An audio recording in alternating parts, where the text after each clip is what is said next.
যখন যে ক্ষমতায় থাকবে, যখন যে রাষ্ট্রের নীতি নির্ধারণী অবস্থানে থাকবে, যখন যে কোনো রাষ্ট্রের লাভজনক পদে থাকবে, তাদের সবাই যখন তারা ক্ষমতা ছাড়বে, তাদের সকলেরই তাদের কর্মকাণ্ডের কর্মকালের একটা জবাবদিহিতা নিশ্চিত করা উচিত, করে তারপর তাদেরকে ক্লিন চিট দেওয়া উচিত।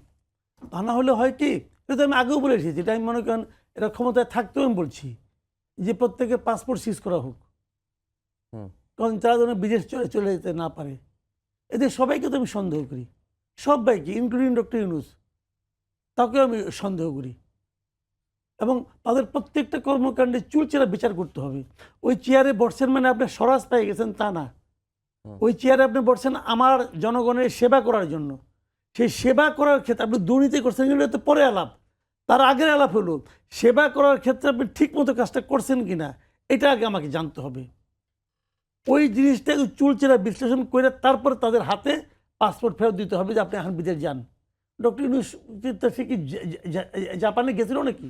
যে যাওয়ার কথা ছিল এখনো দেশে আছে। ওটা যাওয়া বন্ধ করতে হবে, কারণ তারা অনেক অন্যায় করেছে। আমি তো মনে করি ডক্টর ইউনূস নিজে একটা ফ্যাসিবাদী শাসন সেই যে সে কায়েম করছিল।